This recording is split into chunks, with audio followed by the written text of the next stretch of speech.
This Dvar Torah is for Tuesday, Parashat Chayei. In this parasha, it's an episode that tells us about Shidduchim, about Abraham sending his trusted servant Eliezer to find a wife for Itzhak. And he sent him to his place of birth to look for someone that has the same background, same family background. Makes things easier when people marry and live together and form a Jewish home. It's always easier if the background is similar.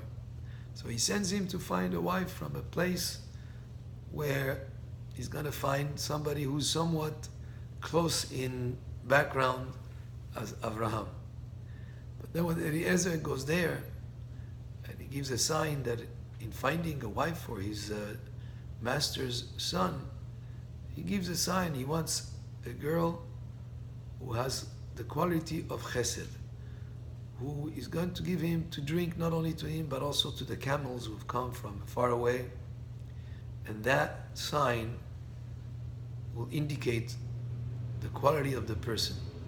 So he's not looking for looks, he's not looking for how wealthy her father is, he's looking about the midot, the character traits, the quality of the person. And chesed is a very important quality. Giving and being helpful to others is in general a very good quality, and very specifically in a marriage is all about giving to each other. Rather than taking from each other, is giving to each other.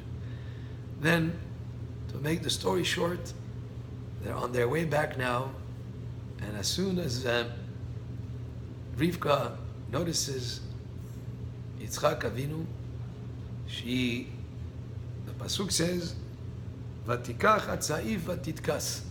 She takes her scarf and she covers herself. In other words, the midah of tzniut, of modesty. She's about to meet her future husband, and rather than be in a way that is not dressed modestly, she takes on the scarf and she covers herself to make sure that at first encounter that she is a person that is modestly dressed. When she notices Yitzchak, what was he doing at the moment? Pasuk says just before, "Vayetze Yitzchak lasuach basadeh lifnot ha'arev," and Yitzchak went out lasuach basadeh, in the field towards the evening. And from this Hachamim learn lasuach is related to the word of sicha, which has to do with prayer. From this we learn that Itzhak Avinu tiken tfilat mincha. He's the one that established the prayer of mincha. So she noticed him involved in prayer, which is a quality of Itzhak Avinu. Itzhak Avinu has to do with prayer, with gvura. He was going to be a korban in Akedat Yitzchak last week, which is Shalema parim sefatenu. Nowadays, the avodah that we have instead of korbanot is the prayer. So she notices a person who's dedicated to prayer to Hashem. And then, when they meet, what happens? Vayivi'eha Yitzchak ha'oela Sarah imo. Yitzchak brings her to the tent of his mother. Vayitkach et Rivka, and he took Rivka, vatehili lo isha, and she became his wife. Vaye'ehaveha, and then he loved her. Meaning that the love developed even more after they got married. As we say, Hachamim explain that the love is a result of giving.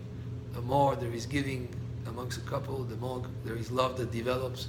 So he brought her to the house, he took her as his wife, and he loved her. And then the rest of the pasuk, Vayinachem Yitzchak acharei imo, and Yitzchak was consoled after his mother Sarah's death. Rashi explains, there were 3 miracles that came back. One is there was bracha in the dough. There was a not quantity, but rather quality. Even the amount of dough that there was seemed to last for a long time, just like in the Haftarah of last week, when the oil did not stop flowing into the vessels. The more she filled up, the more, the story in the Navi, the more she filled up, the more there was oil. So the bracha is about the quality. So there was a bracha that came into the house, just like there was a bracha when Sarai Menu was there. And then the candles that were lit on Erev Shabbat stayed lit until the following Erev Shabbat. Incredible miracle. And then there was a cloud of divine cloud that was on top of the tent. Well, these three miracles represent the brachas because of Rashat Chala. Anything that we do, we should separate the beginning of it to Hashem. Whether it was Terumah we used to give to the Kohanim, or the beginning of the day we go to pray, or the beginning of the Chala we give to the Kohen, now we just separate it and burn it, or the Bechor, we redeem him from the Kohen. Everything that we do, the beginning of it, or the Bikurim they used to bring to Bet HaMikdash, that we should dedicate everything that we make and we have results in, that the beginning of it should be to Hashem, or everything that we're involved in, like making the dough, and that brings beracha to the dough. That separating some of it brings beracha, brings quality to that dough. Then the light of the candle stayed lit from Erev Shabbat to Erev Shabbat. Physically, it could be understood that way also, literally, that they stayed lit, but figuratively, that the Kedusha of Shabbat, the holiness, the spirituality of Shabbat, was carried into the whole week until the next Shabbat. So the week, even the mundane days of the week, had a certain holiness to him. And we can do that. We can take every day of the week and sort of add to it a dimension of spirituality, whether it is learning or mitzvot or the sense of simcha in serving Hashem and having that spirituality to be imbued from Erev Shabbat to the following Erev Shabbat throughout the whole week. So that happened when Rivka came to the home. And then the divine cloud that represented the tahara and the purity of the family in the home of Itzhak and Rivka. And these three mitzvot of Afrashat Chala, of Adlakat Ner and Shabbat, and the mitzvah of tahara, of the mishpacha, of the purity of the family, is very important mitzvot that can bring blessings to every Jewish home. These were some lessons from the parasha of this week. Baruch Adonai le'olam. Amen ve'amen.